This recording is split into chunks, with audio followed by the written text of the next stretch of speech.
Hello. I'm experimenting with being a little bit closer to the camera because I've had a couple of people tell me that the sound is a bit off, or not off, but just a bit low. So hopefully this has got better sound.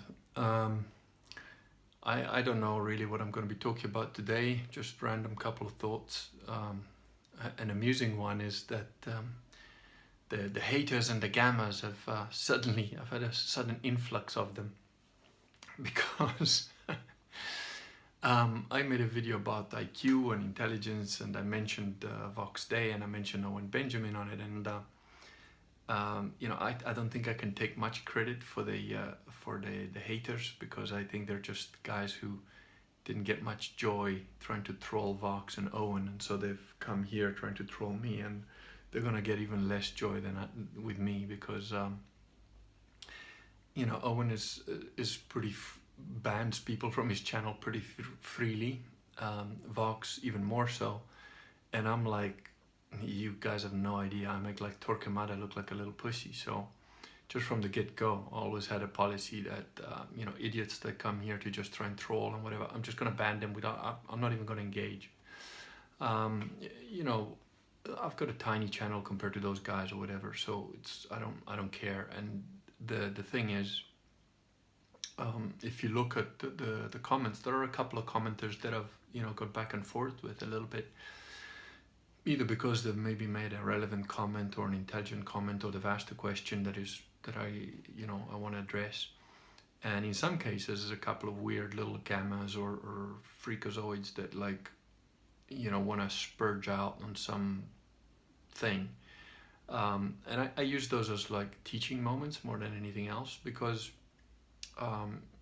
like Vox's socio-sexual hierarchy of people is more useful for the average person. I had my own, long before I came across Vox, I came up with my own version of the socio-sexual hierarchy of men, but mine was very simplified because,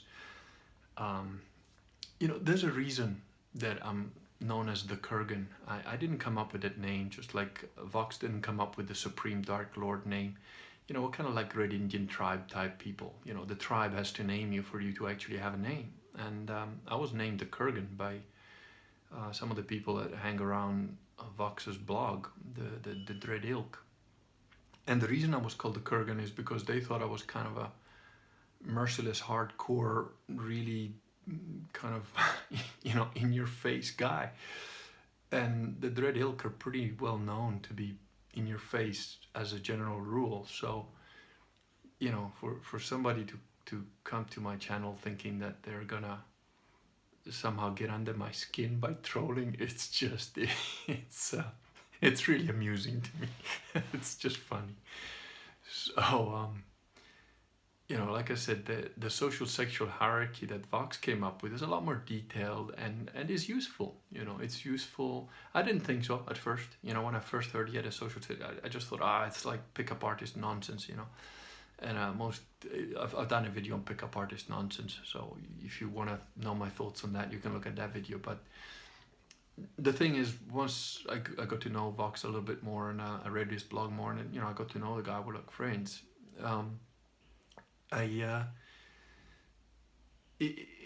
It's not just a pickup artist thing. His social-sexual hierarchy of how men work is very useful, in that it gives you an idea of how men operate and how they think, and the generic patterns that they have in life. I grew up in a pretty savage sort of environment. I'm pretty much of a savage type of person. I'm pretty direct and simple in many ways. And my own version of the social sexual hierarchy was very simplified. It was, there's alphas, there's betas, and there's scouts. And I think scout in my thing is what translates as sigma in his thing. I didn't bother with all the subcategories of beta. I knew that there were many different categories in there, but I couldn't be asked to think about them, because as far as I'm concerned, the betas are just betas. Some of them might be useful for something, they might have a skill. Generally, that's what a beta is. He's a guy who has some useful skill, can be a good, follower, can be a good number two kind of guy, but he's not the leader. And real alphas and real leaders, it's a pain in the ass job. It's not anything I care or want. My psychology tends to be more about exploration, discovery, finding out the truth, justice, implementing justice, and being fair. It's and just doing kind of what I want to do, how I want to do it, whenever I want to do it, sort of thing. And to be free to explore the things that interest me and ignore the things that don't interest me. Which is slightly different from being, an alpha kind of guy has to lead a group, has to lead a pack. He has to kind of be the leader, and that comes with responsibility and so on and so forth. I'm not averse to responsibility. It doesn't scare me. But I want the responsibility that I choose to have as my responsibility. I don't want some random responsibilities thrust upon me that I care nothing about. And we all have some of those in life, right? But I want to minimize those as much as possible. So the thing about gammas and why I sometimes respond to certain, you can see that they're like, want to be a smart boy kind of in the comments. It's a teaching moment, because I think a lot of young guys that haven't had good fathers, that haven't had the opportunity to live in the forest, if you grow up in the bush or on a farm, reality impacts on you on a daily basis, so you can't really avoid it. Is that something on the screen, or is that, oh no, it's all right, it's on the map. You can't really avoid reality if you grow up in a natural environment, whether it's the bush, whether it's the savannah, whether it's a farm. If you're just a farmer, you've got to do certain things every day. You've got to take notice of certain things every day. So you can't really walk around, pretending Bruce Jenner is the best woman in the world and whatever nonsense, because you have to deal with farm animals, or you have to go hunt for your food, or unfortunately, most young men nowadays don't get that opportunity. They're raised in cities where everything is sort of sterilized or filthy in another weird, different, unnatural way. If you live in San Francisco, people are shitting in the streets. That's not natural. If I've met some of the last original true free Khoisan, Bushmen, in the Kalahari Desert. We used to go out there and camp and spend some time with one of their guys, and one of their guys would track for us when we went hunting. And they don't do that. They don't shit in the place where they live and walk and eat, and they've got a village and they have their place where they go and take a dump, and it's far from the village and so on. So the thing is, if you don't know, if you've never had the opportunity to be what naturally a man is supposed to be, it's hard. Maybe you don't know. Maybe you try to find out, and you're asking questions, and you're getting anxious about it, and you don't know how to get a girlfriend. You don't know how to become successful in life. You don't even really know what success is. You don't even really know yourself enough to know what you want, what you don't want, what matters, what doesn't matter. So it's difficult, I understand that it's not always easy. So sometimes when these sort of gamma / beta / whatever they are come and ask a question, it doesn't mean, you can ask a question. I don't care if it's a stupid question. I'll tell you it's a stupid question. And if you get butthurt by that, tough. I'm still going to sleep at night, The thing is, it's not about, you're not going to get to me by trolling me or whatever. It just, honestly, I've had people try and kill me, I've had people come to my house with guns to try and wipe me out. You honestly think that a fucking comment on the internet is going to get my back up? I don't give a shit, It's just, it's hilarious, It's entertaining for myself sometimes, but I don't have a lot of spare time, so even the entertainment factor is a little bit low. So I mean, it's just ridiculous to me, but still funny sometimes. And occasionally there's opportunity to respond to some of these people in a way that might help somebody else, or even them, might help them. Like, I had one guy ask a couple of questions about some catechism that was I forgot the name of it, but whatever, it was the standard catechism for the United States, apparently published in 1891 or something like that, and asking my opinion on that. I don't know. I never read it. As far as Catechism of the Catholic Church goes, all I'm saying is make sure it's something that was printed before 1958 and not changed after that, because there are some that were printed before 1958 and then got updated. Yeah, don't go for those. Get the original imprints or the original text that hasn't been messed with from before 1958 if you're interested in Catholic catechism. That's all I'm saying. Then, do your own research. You got to do your own work. I can't do everything for you, and neither can everybody else. You got to do your own stuff. And it's the same with anything I say. The haters that what happened. Let me just recap. So what happened on Vox's live stream on Saturday, 2 days ago, which is he has a stupid question day Saturday apparently sometimes. And somebody in there asked him, somebody called the Kurgan, so they got the name wrong, and said he's much smarter than you with 155 IQ and that he knows you very well. And Vox, what you need to understand about Vox is that he's been attacked and vilified and lied about online for like 15 years straight, if not more than that, I mean, that he knows these things coming, and he just sort of smiled and said, well, the Kurgan, first of all, it's the Kurgan. Second, it's he knows that 155 IQ is not that much smarter than 150 IQ, and yeah, he's a legit guy, and that's it. But it's funny to me that somebody would take one of the videos where I specifically mentioned that I think that Vox and I have about the same IQ. I don't know exactly what his was. Apparently, it is 150. I didn't, I'd never got to the. I don't care.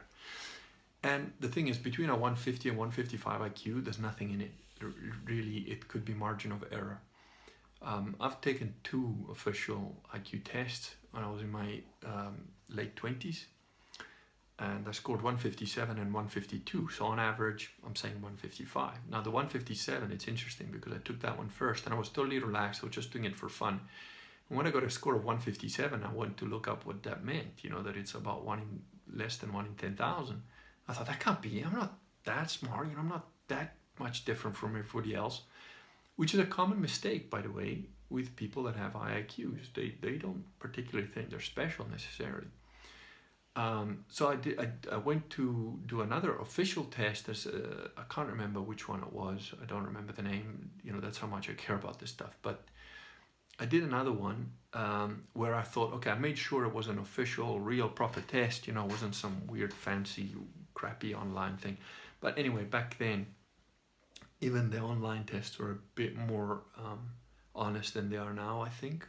I don't know. It's not something I looked into. But anyway, the first one was an official IQ test, and I did it. And the second one I made sure was a legit organization. It wasn't Mensa. I can't remember who it was, but I know it wasn't Mensa, because I'd come across Mensa people before, and I kind of thought they were all kind of weird and a bit freaky. So it was a big. I honestly can't remember. Anyway, I paid my money. I did the test, and I thought, I'm going to try and do really well in this one, and I scored 152 on that one because. The way I see it, if you do something, and this has happened to me a lot in life, whether it's with a video game or whether it's a sport, whether it's a new, technique in punching or whatever. The first time when I'm just trying it out, I usually do better than when I'm concentrating and trying to do well, because, a little bit of tension always makes you perform less well, generally speaking. But 5 IQ points on an IQ test, that can be a margin of error. That's like a 3% error on 150 IQ. So, the thing with Vox is, I don't know. He might have a higher IQ, a lower IQ. We're about the same, in the same ballpark.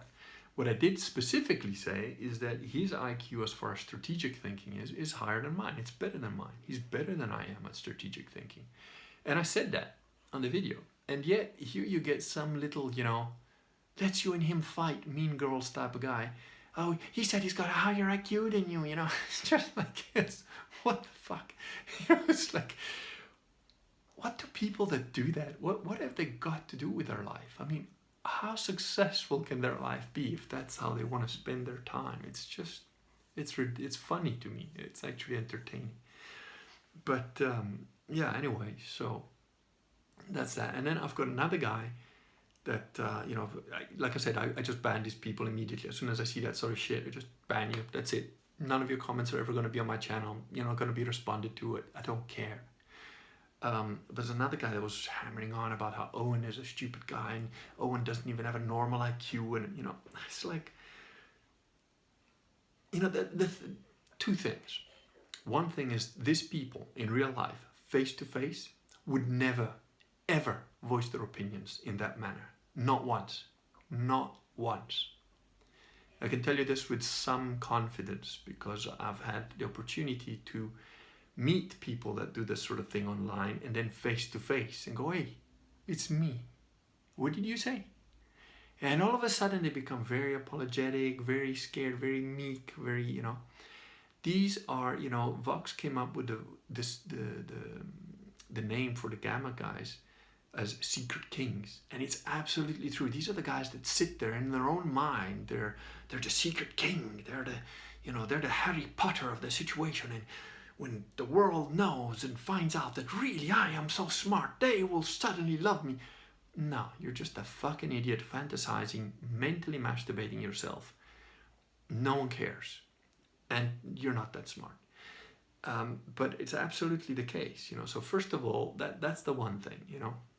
These guys are never like a face-to-face thing. Second, it's an absolute mental masturbation. It's a complete waste of time, these people, you know. They're not relevant, you know. They haven't achieved anything in life. They're not going to achieve anything in life. They're just sitting around trying to get a rise out of people because their own life is very often so unpleasant. Which comes to, again, the original point, which is why sometimes I do answer these guys just either to entertain myself or a teaching moment for others reading, or for them, you know, even. Because, you know, we're all fallen, we're all mistaken, we're all got errors, but some of these irritating little Gamma guys, they're so full of hate and envy and jealousy because they haven't achieved anything. They're not going to achieve anything. They probably don't have a girlfriend. They probably can't get a girlfriend. They haven't got a clue of how to get a girlfriend. They would probably be too, you know, worn out. They're too socially inept to probably even have the wherewithal to hire a prostitute and have some sex that would, you know, might just blow off enough steam that they might start to think right once or twice. You know, not that I'm advocating prostitution or anything. I'm just saying these guys are so beyond help in many ways that the best thing for them would be to be dropped in a combat zone. You know, because then you either die or you get off your ass and you do stuff. Which brings me back to the original point of, you know, young men nowadays don't go out in the bush. They don't live on a farm. They don't know, you know, they don't even know that tuna is a fish that gets fished out of the sea. They just think it grows on trees in a can. You know, it's sad. So maybe I'll talk a little bit more about that. I've had a few people request that, and I've had a couple of emails, and I've had some friends mention it and whatever, but I don't know, like, you know, I don't particularly see myself as any kind of leader in anything. I don't particularly want to lead anybody into anything, but you know, sometimes you have to do stuff just because the way the world is going. You have to say something, you have to do something. So if people are interested in, I don't know, perhaps a little series on what's important in life, you know, let me know, comment. I do read the comments while they're still manageable. Let me know, and I'll see about doing that. You know, funnily enough, I just told my wife, look, I'm just gonna go do a quick video, and so I don't know really what I'm gonna talk about. I'm just gonna talk off the top of my head. I'll just mention the haters because that's funny. And she said, well, why don't you do one on finding the perfect wife, which is, it's very female, right? It's always about them and it's always subjective. But, that's probably an interesting series or something to do, how to find the perfect wife, And the first thing I'd say to that is there's no such thing as perfect. If you're alive on this planet, or pretty much on any other planet, I'm fairly sure, perfect doesn't exist. Somebody that says, I'm a perfectionist, what I hear is, I'm a fucking idiot. Because a perfectionist, if you're using it in a hyperbolic way, okay, fair enough, but if there's no such thing as perfection. If you're an engineer, you know this. Okay, engineering is real science. The so-called science, I fucking love science. Those idiots, they haven't got a clue about what science is, about what tolerance are, what margin for error is, about what safety margins are, and so on. Reality on our planet, in our reality, is not perfect. There is no perfection. So, step number one, forget about finding the perfect wife. There might be what you call perfect for you, that can exist. And remember that you are not perfect. So, she can't be perfect, right? It might be just right for you. It might work out really well for you. That's achievable. The second thing I'll tell you is what I mentioned in the pickup artist nonsense video. What number are you? There's all these guys going around saying, I want to marry a 10, or what number are you? What number are you? And the first thing that comes up when you start to think about it, what number am I? Is, well, I can't just be reduced to one number. I mean, I'm a 10 in this and I'm a 3 in that. Yeah, that's right. So start to understand a woman too, I mean, everybody's done it, I've done it, with my friends or whatever, joke, oh, there's a 10, there's a 9, there's whatever. It's, it's just a stupid sort of game, but a person is not reduced down to a number. I mean, you can try, it's very reductive and it's not very intelligent and it's not a way to find a life partner. And again, keep in mind, if your primary, if the thing that's most important to you in a wife is her looks, good God, man, I can tell you from personal experience, that's a very bad metric. Now, I am, to some extent, I am one of those guys because, I can't really get very interested. I never could get very interested in a woman unless she was really pretty to me, that's another thing. What's a 10 to me might not be a 10 to a friend of mine. And there are objective women, there are standards for beauty, but I mean, objectively, my wife is very pretty.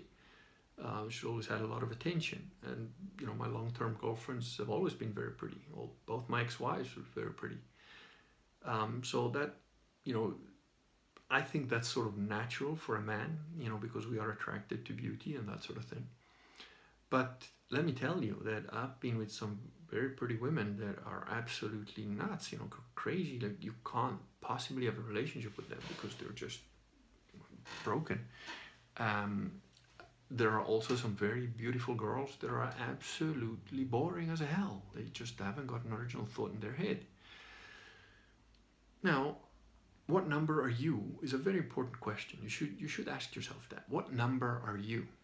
Because, and you'll find out that you've got different numbers and different things. I mean, there's more than one thing on one skill or one ability that I am, objectively speaking, a 10 on the planet, because there's only so many people that do those type of things. There's only so many people that have the skill at that level, and I'm one of them. And it's in more than one thing. I've the training that I've done for all of my life since I was a little kid. I've been doing martial arts since I was a little kid. So my understanding of martial arts is high. It's very high. It's higher than most professional teachers of martial arts.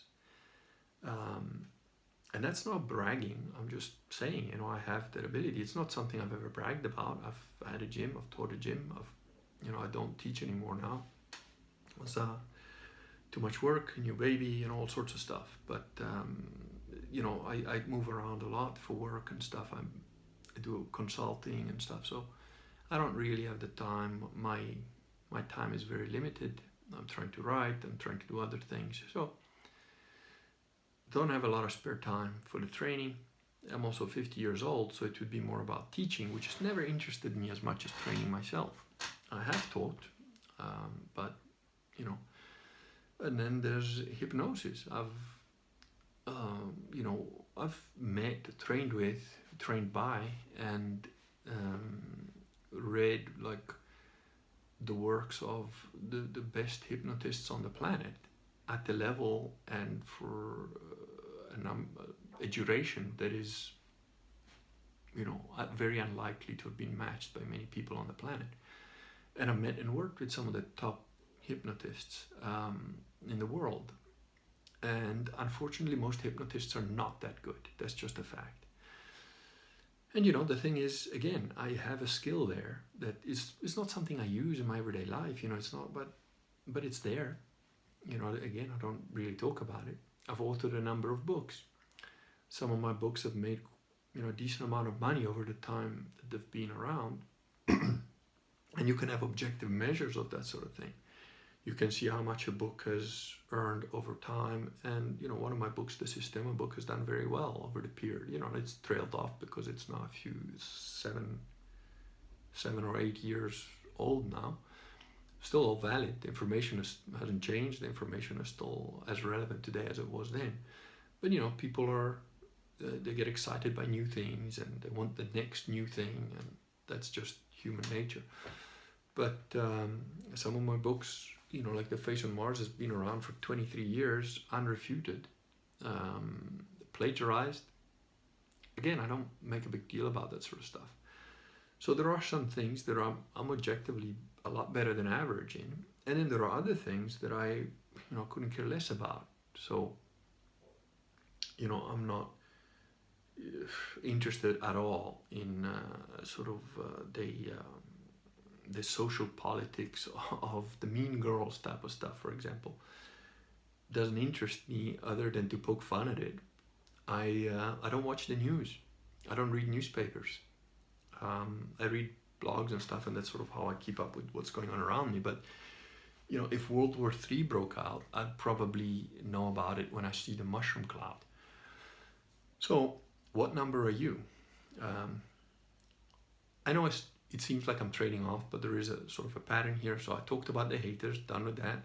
Talked about the IQ differences between me and Vox, very important. Talked about that. And now I'm just mentioning a couple of things about, if you are of that gamma persuasion, if you are the kind of guy that gets, that feels he has to comment and make a little nasty little comment and sort of try and correct you about this or that other little detail. And there's some guys that have got Asperger's. Like there's a guy who made comments about the fact that I mentioned there's one standard deviation between the average African and the average European, and there's usually about another standard deviation between the average European and the average Oriental. And actually, I had that book somewhere. I don't know if it's in here. Anyway, there's a book that I think mentions that. Oh, there we go. And I read this some years ago, so that's the book that. There you go. If you want, now this guy. And you can tell, if you research the guy that's on the cover, I don't know if his photograph comes up. So this, let me just see. So Frank Miele is the guy who wrote the book, but the guy the book's about is Arthur Jensen. And, he was accused of being racist and all sorts, and he wasn't. He's not racist. He's just doing science, and the results that came out is what came out. Now, the guy that was doing the comments was saying, "Oh, but I've never come across a 15 IQ point difference between Orientals and Caucasians and whatever." That's a detail. The point is it whether it's 15 points or 9 or whatever. It's like there is on the curve. There is a very clear approximate one standard deviation in the general terms between the average Caucasians and the average Orientals. But then again, if you want to become specific on the details of it, I understand that. I understand sometimes specificity is good, but you know, I don't know. For example, the average IQ I think of Poland is like 99 or something like that. There are areas, there are different countries that have got different IQ numbers. Like Italy has got slightly higher IQ than most countries, most European countries, and I think I can't remember if it's Slovenia or whatever. There are some that have slightly lower IQ, and then you know if you compare it with say Japan, again, you know these are people that are getting hung up on little tiny details that are not hugely important. But I have lived in Africa in various countries for 25 years. I visited Japan for a few weeks, and I've got friends that live there. And there's no doubt, okay, that the average Japanese is got a higher IQ than the average European. There's no doubt in my mind. It's quite clear and quite obvious if you're out there. So what? You know, the only reason I mention that is because people will accuse you of racism if you say that there is an IQ difference between the average Caucasian and the average African. But it's a fact. It's not racist. It's just what it is. Now, I've got friends that are, you know, what I suppose in American you would call mixed race, and in South African terms are called colored. A very good friend of mine. He's a mixed race guy. He's definitely smarter than average. His IQ is probably close to mine. In some things, his IQ is probably higher than mine. You know, he was better than I was with computer software, that sort of thing, programming, that sort of stuff. And it never really interested me very much, and I find it a bit boring. But he was good at that. You know, so are there outliers? You bet. There's always the outliers. You know, but in general terms, you know, your genetics determine your IQ to a massive level, and that's pretty much where it's at, you know. So don't get upset about it. Don't lose your shit on the details, you know. That's look at the big picture. Try and operate on big picture stuff. And again, this does tie in what I was saying. Like, okay, you know, there's a lot of younger guys that haven't had the opportunity or luck or direction, either from their parents, from their fathers, or from circumstance. But let me tell you, if you live in, you know, a war zone, you're gonna grow up very quickly. If you're 12 years old and you're in a war zone, you either die or you wake the fuck up to reality. You know, you start to understand how to dodge bullets by not being in the place where the bullets are in the first place. You know, you start to understand how to survive by being very observant about reality and ignoring your feelings, because, you know, it doesn't matter if you don't like the fact that you can't cross the street in that particular patch of road because there's a sniper that shoots everybody that tries it. It doesn't matter if you don't like it, because if you do that, you're gonna die. And you know, when the stakes are that high, your opinion, your crappy bullshit ideas and your feelings really don't make any difference. And it's the same growing up wild, you know. If you go in the bush unprepared for poisonous snakes or unprepared for, you know, dangerous animals, there's a good chance you're going to get bitten by a snake and die. There's a good chance that something will eat you. So that's what I'm saying, you know, face the reality. Ignore your feelings. Your feelings are not that important. They're only important to you, and you're not that important. You know, start from there. Especially if you're a gamma secret king that thinks you deserve more and people just don't see your genius. Shut the fuck up, start observing, and start thinking about other people. Because that's what happens. A lot of this inversion, and you know, it happens from, you know, it's intentional to a certain extent. It happens from technology. You know, who reads a book now? Who reads a 500-page book? I mean, I read Shogun, which is like one of those James Clavell novels that's like, 1,000 pages or whatever. It's like a Bible, it's a thick thing. I read that when I was 12. I read Lord of the Rings when I was 12. I enjoyed it much later when I reread it many years later. But I read those books, I couldn't appreciate the art in Tolkien's work, in J.R.R. Tolkien's work of the Lord of the Rings when I was 12. I didn't appreciate it as much. I appreciated it much more later. But Shogun I liked, and I knew quite a lot about because of growing up with the half Japanese mentality that my father took on from training with his karate instructors. And it's that's the thing, your attention span has been intentionally whittled down to like 3 emojis to send a message. So you become internalized. It's all about you and your feelings and your emotions. And you stop looking at the world. You stop being curious like a child. You stop looking at, what is that? That's an ant. Where does the ant go? Let me just follow the ant. I mean, as a little kid, I used to spend hours in the garden just looking at insects and figuring out what ants are doing,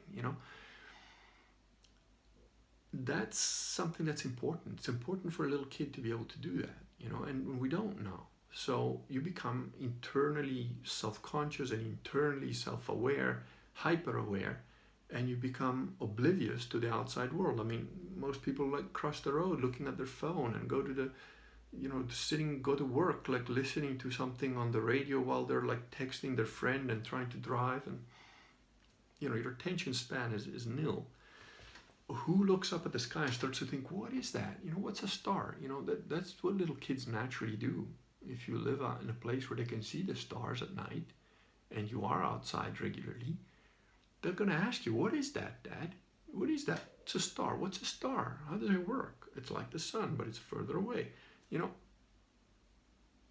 lot of kids haven't had that. A lot of kids haven't even had their dad play catch with them, So that happens, it destroys people. It makes them super self-aware. They spend all their time, watching YouTube videos and making comments and that sort of thing, So get out there, do some stuff, meet some people, join a, martial arts class is good for you. If you're a man, if you're a boy, go join a martial arts class. Yeah, you'll get injuries. Yeah, you'll get hurt. And so what? That happens. But you'll learn to take a punch. Hopefully you'll learn to give a punch too. And sometimes taking a punch is more important than giving a punch. Learning how to take a punch and still getting up again and carrying on. Mentally being, having gone through that enough that you're like, yeah, I know I'm going to get hurt here. I ain't scared. I'm going to go in. That's a very useful mindset to have if one day you have to protect your family, you have to protect your child, you have to protect your wife, or a good friend of yours, or just some random innocent person that's being attacked in the street, and you're there. The ability to be a man, the ability to sort of say, I don't know these people, I don't know what's going on, but I'm going to fuck the guy up because he's got a gun and he's shooting people. I'm going to run towards him. It's an interesting, if you've ever been in that sort of situation, and I have a couple of times, it's very satisfying afterwards. Okay, in the moment, it's not fun, it's not great, but afterwards it's a very satisfying sensation to know that you reacted in the right way or that you were going in the right direction. So I had an experience when I was about 6 or 7, that it affected me a lot, and it was a silly thing. It was both my brother and I. He was about, I think, 4 and I was about 6 or something like that. He was 5 and I was 7, around that age. And we were playing in my grandma's garden, and we were on our little bicycles or tricycles or whatever it was. And she used to have this big gate that you had to put your hand in to lift the latch to open. And we were just playing around, and then we saw the gate moving, and we saw this scarred, sort of all burnt hand reach in and try to go for the latch, and we both froze. We couldn't move. We were terrified of this monstrous hand, literally a completely burned, scarred hand, reaching for the latch and missing the latch, and we were so scared we couldn't move. And then the latch lifted up and the door started to get pushed open, and we're completely blocked. And who was it? It was my grandma. It was my grandma, but she had on these pink gloves, like washing dishes gloves, from when ladies wash dishes and stuff, they put gloves on. Most of the times they're yellow, but for some reason she had some pink ones. And she used to like work in the garden, and she used to go to the neighbors that had like gardens where they grew stuff, you know. I don't know what the correct name for it is in English. You know, it's like a, when I say garden, it's like a vegetable garden, you know, like a place where you plant things. So she used to work there, and she'd gone to her friends to, I don't know, give them eggs or get eggs or something. And she'd been digging around in the garden, and these pink gloves fit so snugly that they looked like an actual, you know, burnt skin. And both my brother and I looked at each other and we're like, oh my God, thank God it's grandma. You know, we just thought it was like Freddy Krueger. But the thing that affected me was I was so aware in that moment. I was like, what the hell? You know, my brother was a little bit closer to the gate than I was. And he was frozen too. And I was frozen and I couldn't move. And I couldn't even move to go and help my brother to move. And I just thought, man, I never want to feel that again. I don't ever want to be so scared or so taken by surprise that I just can't react. And, you know, so, I mean, my father was already a third Dan in Shotokan Karate when I was born. So I'd already started to train a little bit when I was a kid, but then I started to train more and, you know, started to go hunting and stuff. And I also started observing my father's ability to instantly react to whatever danger or weird thing came up, because I used to go hunting with him. And, you know, my dad's always had very good reflexes, as have I. And just noticed, and, you know, that comes from how is he like that? You know, what does it come that he doesn't get scared? And he like, I started observing that, and I realized, oh, it's because he's also done a lot of martial arts, and he's a hunter, and he's been in like dangerous situations, and he's been.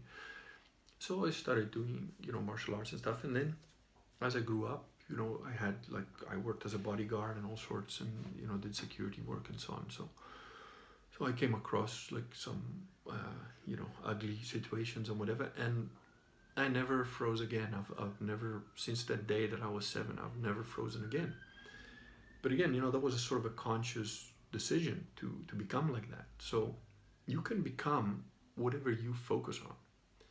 You know, there's, I think I mentioned in the pickup artist nonsense thing, I sometimes I keep tabs on these guys. I look at, for a while I did. I don't know what the pickup artist scene is or at all now. But there's a guy, he's an English guy, and I think he's probably still doing videos and stuff.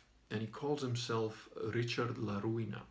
But he's a little, I kind of like the guy a bit more than the average pickup artist, because he actually mentioned, you know, he had like a bowl haircut, like buck teeth and whatever. And he looked like a nerd, you know.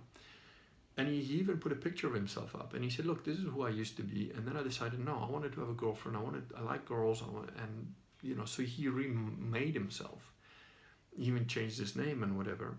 And then he started teaching pickup artist stuff, which is, you know, I've never agreed with the whole pickup artist thing. I've been a bit of a dog myself, but that's just, you know, when you don't know any better. Then after I got baptized and stuff, I realized, you know, like, well, before I got baptized, I realized it, but, you know,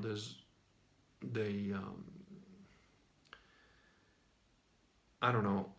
I know it's wrong, you know, to be with a lot of women and so on, but it's pretty normal in today's society that a guy is gonna try and go that way, just because everything is so corrupt and everything is so broken that nobody knows any better. And, you know, I don't think there's anything wrong in learning how to be with women. I don't think there's anything wrong in learning how to you know, be a man, basically. But you don't necessarily have to be with, you know, lots of women to do that. I mean, my first girlfriend, I was with her for like 13 years, and I thought she was going to be the one, you know. And I was never, you know, whatever, sexually incompetent or whatever, because I'd been with this girl for a long time, and, you know, we were in a relationship for over a decade. And I've never been one to lack for confidence. It's not arrogance, you know. It's different. It's like, I know what I want, I know what I like, And every time I met a woman or whatever, and I liked her, I didn't beat around the bush. That was just, I'm not saying you have to be like me. I'm just saying, if you decided you want to learn something, or you want to do something, or you want to get something, if you decided owning a Porsche is very important for you, well, work towards it, and eventually you'll have a Porsche. If you decided being married and having a girlfriend is important to you, and you should, because it is important. Everybody wants to be loved. Everybody wants to have somebody to love. Ideally, you'd want to have a family and so on. And find the right girl. Find the right girl for you. Go and look for the right girl. Go and look for it in the right places. But remember, first it's about you. What have you got to offer? What number are you? What are you good at? Why should a woman want to be with you? And what have you got to bring to the table? So think in those terms and act accordingly. If you've got nothing to bring to the table, if you're kind of a fat, lazy guy that plays World of Warcraft all day, and because daddy's got money or whatever, change. Go to the gym, stop playing video games, go do something else, go work in a field, go hire on as an apprentice to a welder's. Go do something a bit difficult, and learn something. Learn something about yourself, who you are, what you can do, what you can't do. You'll make mistakes, and that's normal. Making mistakes is how you become experienced. People say, oh, well, he's experienced. Yeah, what does experience mean? It means he fucked up a whole bunch of times until he learned how to not to fuck up, and then he became good at it. That's how we do anything. That's how you learn how to walk, yeah? You don't just suddenly wake up one day and say, right, I'm going to walk now. No, you move around, you find out where your feet are, then you crawl, then you drag yourself, then you stumble, then you try and walk and you fall over, and you do it thousands of times until you can walk. What's the difference in anything? Nothing. It's just fear. Don't let ever fear stop you. So my 3 pieces of advice would be basically that. What number are you? Know what you want to work towards and do it. And 3, fear. Fear is an illusion. Fear is always an illusion. Now, I'm not telling you to wear a blindfold and run naked across the highway just to show you're not afraid. That's stupid. But what I mean is, there are legitimately dangerous things out there. There are legitimately dangerous people. There are dangerous parts of town. There are dangerous activities. If you want to be a miner, it's dangerous. If you're going to be a cop, it's dangerous. There are dangers. But fear doesn't help you. There are, if you're gonna go out and you say you're a policeman and you have to go and arrest some guy that you know is dangerous, you know he's armed, there's a chance you might die, there's a chance you might get killed, or if you're a soldier, or or just if you have to do something that's difficult, like maybe you have to climb a mountain because, I don't know, you like climbing mountains, or you have to, get into examine something that's in a difficult place to get to and it's dangerous. But you plan, you think, and if you don't have time to plan and you don't have time to think, you don't panic. Try not to panic. Stay calm, keep thinking, keep observing. Fear doesn't help you. Whatever dangerous, ugly situation happens, being afraid doesn't make it better. So, and in many cases, your fear response is involuntary, right? It's not like you can say, oh, I'm going to be afraid now. No, you get afraid. But the thing is, get afraid and go over it, and that you can train. You can train that. You can go in training. When you go to training and it's the Tuesday class, it's where they beat you up. Because you're going for the black belt, and for a year they beat you up, and the Tuesday class is the tough class, and the Thursday class is the one where you all do the sparring, and you get scared, and you face it anyway, and you face it anyway, and you face it anyway, and you face it anyway, and eventually you're like, fuck it, I know what it's about. I'm not that scared anymore. And even if they break my nose, okay, I got a broken nose, I'm still fighting. I'm not out. I'm not unconscious. I can still move. So build that up. Build yourself up. Okay, bit random. I don't know if anything else pops up in my head. And if you've got questions or if there's something you want me to address, there are a couple of things that I wanted to address. One question was about women in fighting.